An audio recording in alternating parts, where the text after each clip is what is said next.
Baik, Assalamualaikum warahmatullahi wabarakatuh. Dan salam Jumaat yang diberkati Allah Subhanahu Wa Taala. Baik, hari ini kita dikejutkan dengan pemergian seorang murabbi yang terkemuka di Nusantara ini, iaitu Al-Fadil Datuk Ismail Kamus, yang subuh tadi ataupun jam 1 pagi dia menghembuskan nafas yang terakhir. Kita sama-sama membacakan Al-Fatihah untuk Allahyarham Datuk Ismail Kamus. Al-Fatihah. A'udzubillahi minasyaitonirrajim. Bismillahirrahmanirrahim. Alhamdulillahirabbil alamin. Ar-Rahmanir-Rahim. Maliki yaumiddin. Iyyaka na'budu wa iyyaka nasta'in. Ihdinas siratal mustaqim. Siratal ladzina an'amta 'alaihim ghairil maghdubi 'alaihim waladdallin. Amin. Semoga roh Allahyarham ditempatkan bersama dengan roh orang-orang yang beriman dan seluruh keluarga berada dalam keadaan redha, dan juga semoga segala urusan dipermudahkan Allah Subhanahu Wa Taala. Baik, tuan-tuan dan puan-puan yang saya kasihi serta rahmati sekalian, saya nak berkongsi sedikit tentang buku ataupun nukilan tulisan yang telah diterbitkan oleh Allahyarham, iaitu buku Indahnya Hidup Bersyariat.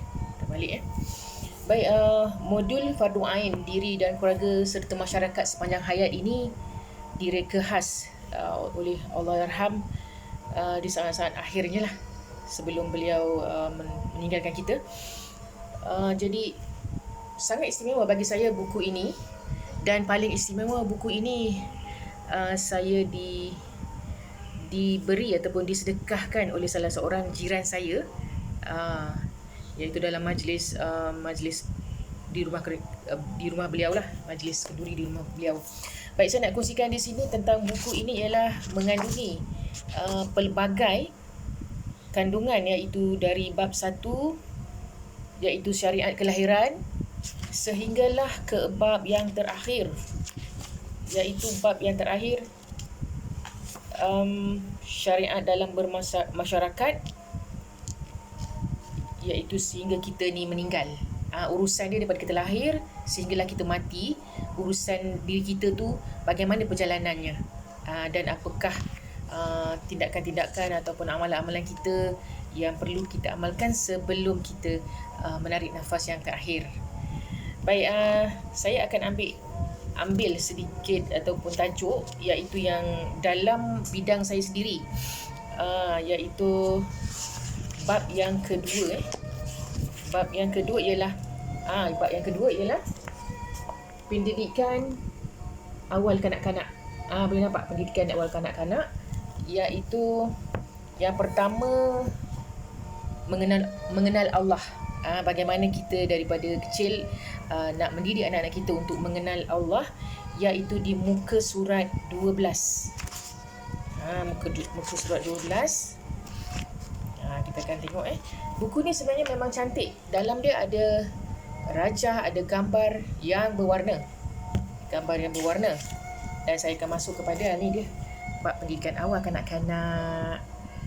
Buku ini sangatlah saya suka dan saya akan bawa ke mana-mana bila mana saya ada jemputan talk yang berkaitan dengan tajuk lah. Baik, kanak-kanak diibaratkan sebagai kain putih bersih, perlu dibentuk untuk mengenal dan mengetahui hakikat ketuhanan sebagai asas tauhid yang kukuh.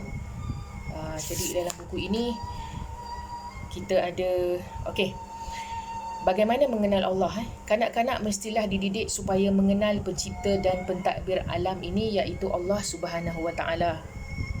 Kanak-kanak diibaratkan sebagai kain putih bersih yang perlu dibentuk untuk mengenal dan mengetahui hakikat ketuhanan sebagai asas tauhid yang kukuh.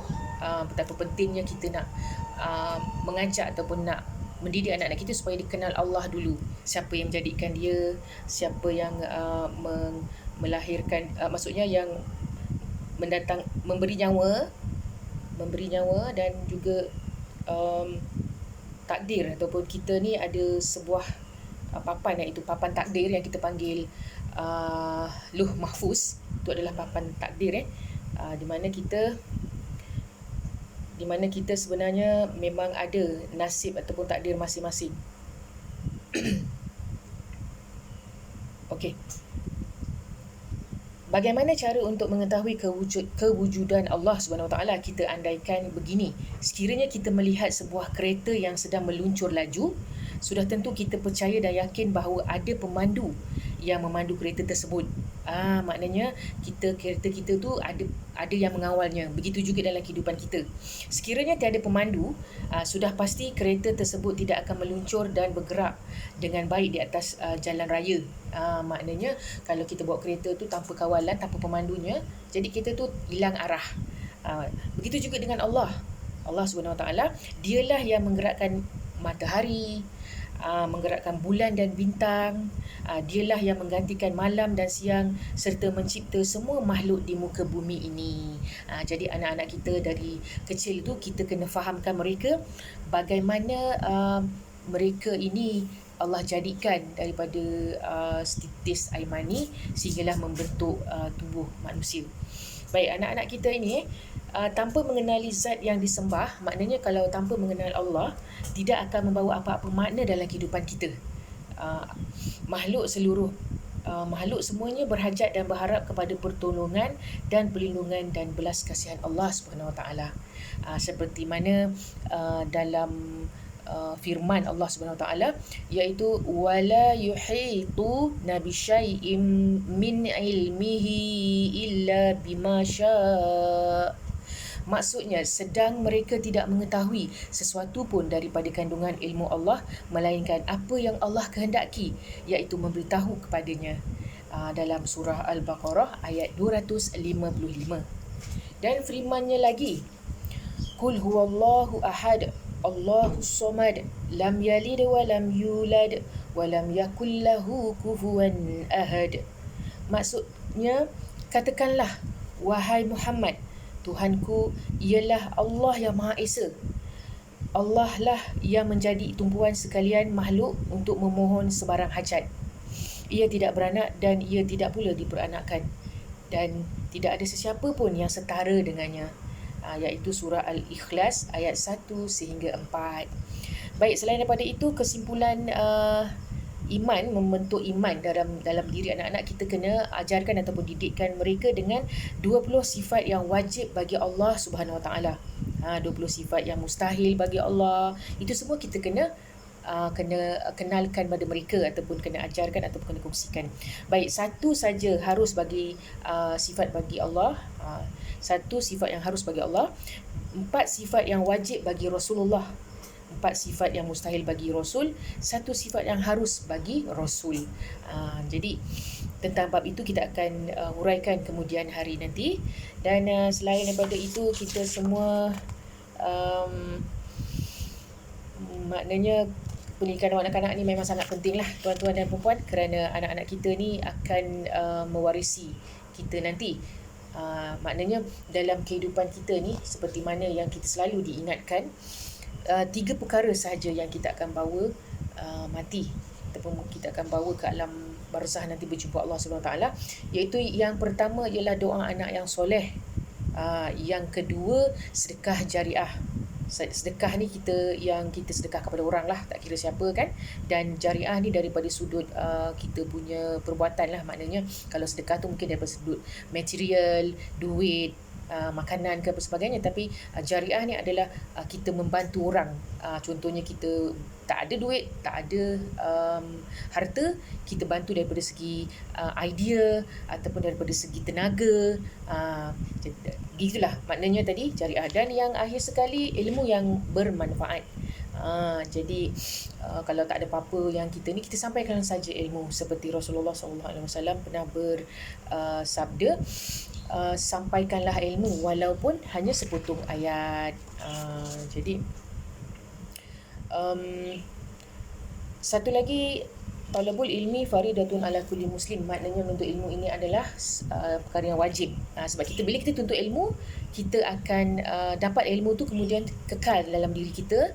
Kalau kita menyampaikannya lagi untuk pengetahuan orang lain, maknanya itu adalah sedekah juga. Jadi 3 perkara tadi yang penting untuk kita bawa ke alam barzah, iaitu yang pertama, doa anak yang soleh, sedekah jariah lah, dan last sekali ataupun akhir sekali, kita memberi tahu kepada mereka tentang ilmu-ilmu yang kita dah belajar. Jadi itu saja daripada saya pada hari ini, tentang indahnya hidup bersyariat ini, iaitu peninggalan. Tengok dia meninggalkan ilmu, Allahyarham meninggalkan ilmu, dan sangatlah kata orang tu, pemergiannya sangat dirindui, sangat dicemburui kerana beliau meninggal pada hari Jumaat ini. Jadi kita sekali lagi kita bacakan Al-Fatihah untuk semua, untuk Allahyarham dan semua orang-orang Islam kita di seluruh dunia, maupun yang hidup ataupun yang telah pergi. Dan akhir sekali saya mohon juga, moga dengan sedekah jariah ini, tazkirah yang saya kongsikan ini, saya sedekahkan pahala ini kepada Allahyarham abah saya, iaitu Yaakob bin Haji Hashim. Semoga beliau juga meninggal pada hari Jumaat, dan pada 2015. Dan saya mohon semua sama-sama kita membaca Kitab Al-Fatihah. A'udzubillahi minasyaitonirrajim. Bismillahirrahmanirrahim. Alhamdulillahirabbil alamin, arrahmanirrahim, maliki yaumiddin, iyyaka na'budu wa iyyaka nasta'in, ihdinas siratal mustaqim, siratal ladzina an'amta 'alaihim ghairil maghdubi 'alaihim waladdallin. Amin. Sehingga berjumpa lagi. Salam hormat dan salam bahagia dari saya, Puan Zakiah. Wabillahi taufiq wal hidayah. Wassalamualaikum warahmatullahi wabarakatuh. Terima kasih.